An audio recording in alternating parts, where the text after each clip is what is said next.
Kembali di Newsroom, pemirsa, polisi menetapkan 2 orang sebagai tersangka dalam kasus pembakaran mobil polisi di Depok, Jawa Barat. Kedua pelaku ditahan di Polda Metro Jaya.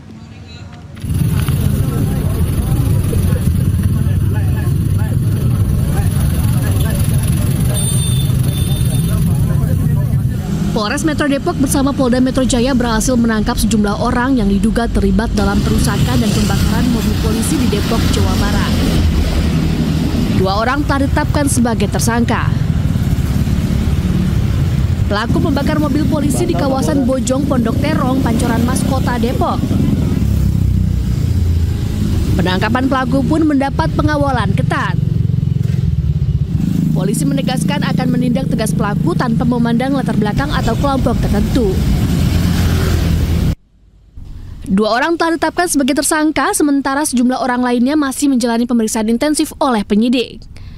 Bahwa dalam kejadian yang kemarin, perintah jelas dari Bapak Kapolri untuk melakukan tindakan tegas terhadap siapapun yang melakukan pelanggaran hukum, apakah ormas manapun, semua sama di mata hukum. Dan untuk proses hukum sementara berjalan, secara detail nanti akan kami sampaikan, karena ini juga mendapat backup langsung dari Polda Metro Jaya. Ada 2 tersangka yang sudah ditetapkan sebagai tersangka.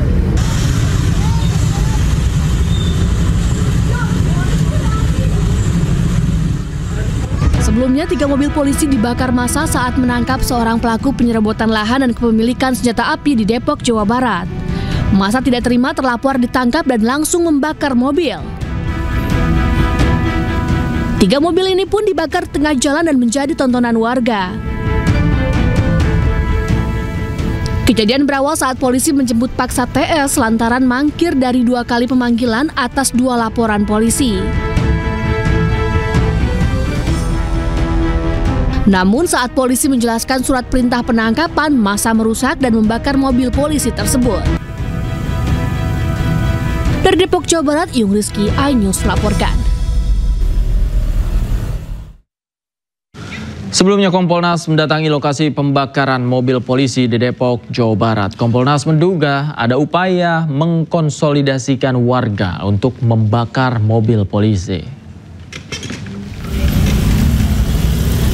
Komisioner Kompolnas Hoirul Anam yang didampingi jajaran Polres Metro Depok mendatangi lokasi perusakan dan pembakaran mobil polisi pada hari Minggu.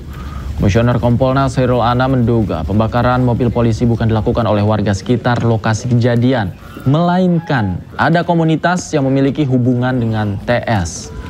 Dari rekaman video yang beredar, Kompolnas menduga ada upaya mengkonsolidasikan massa dari sebuah komunitas atau ormas untuk membakar mobil polisi. Yang juga penting adalah ini juga kita cek jarak dan sebagainya dan upaya yang dilakukan. Upaya yang dilakukan salah satunya memang sejak awal mengatakan bahwa kami polisi, kami melakukan penangkapan dan sebagainya, bahwa itu juga kita cek ternyata dengan situasi kayak begini ya, reaksi juga warga tadi itu menandakan memang declare bahwa ini ada aksi penegakan hukum semakin jelas dan semakin terang. Jadi kalau dibilang ini bukan aksi penegakan hukum agak susah. Ya, ini declare-nya kayak begitu. Apalagi jaraknya kan jauh sekali. Lah kalau jarak segini jauhnya ya dengan jalan yang model kayak begini ya nggak bisa leluasa begitu. Ya itu ya susah kalau nggak mendeklar bahwa dirinya adalah polisi dan ini penegakan hukum. Dan itu penting. Jadi sejak awal memang dinyatakan ini fungsi penegakan hukum dan harusnya memang patuh di situ. Kita ke informasi lain, pemirsa. Komisi 3 DPR RI mengundang pemain sirkus Taman Safari Indonesia untuk audiensi dalam rapat dengar pendapat siang ini. Audiensi untuk menggali dugaan eksploitasi manusia dan hewan serta pelanggaran hak asasi manusia.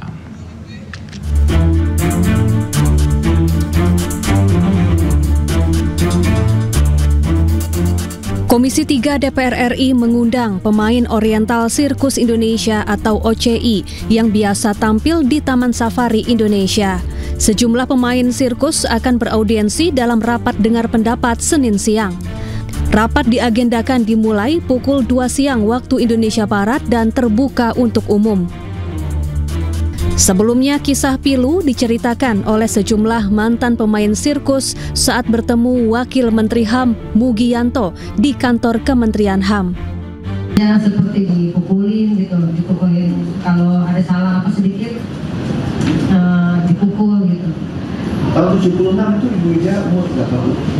Sekitar 5 tahun, sekitar kurang lebih. Nah, terus pada tahun 89 akhir, pada saat itu saya main terapis akrobatik udara itu, saya jatuh pada saat siu tahun 89. Nah, setelah saya jatuh itu, saya nggak langsung dibawa ke rumah sakit. Jadi saya masih istilahnya cuma dirawat di dalam, cukup lama lah di situ saya dirawat. Karena mereka juga nggak tahu saya kenapa, pokoknya ini saya cuma dibantu dipijit sama teman gitu ya. Jadi sementara itu, pemerintah akan berkoordinasi dengan pihak terkait yang diduga terlibat dalam tindak kekerasan. Jika terbukti ada indikasi pelanggaran HAM, Kementerian HAM berjanji akan menindaklanjuti sesuai hukum yang berlaku. Di sisi lain, pihak Taman Safari Indonesia mengungkap pernah menerima somasi dari mantan pemain sirkus yang menuntut pertanggungjawaban dengan nilai mencapai 3,1 miliar rupiah.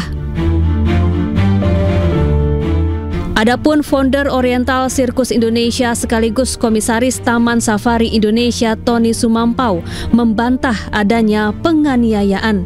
Ia menduga ada provokator yang sengaja menggiring mantan pemain sirkus untuk membuat narasi negatif. Tim Liputan iNews melaporkan. Kasus dugaan eksploitasi disertai penyiksaan terhadap pemain sirkus Oriental Sirkus Indonesia atau OCI menyita perhatian publik dalam beberapa hari terakhir.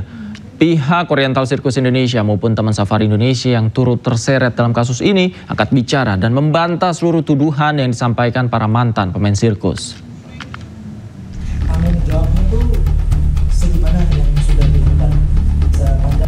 Pihak Oriental Sirkus Indonesia atau OCI dan Taman Safari Indonesia atau TSI angkat bicara terkait tuduhan eksploitasi dan penyiksaan terhadap pemain sirkus yang ramai diperbincangkan.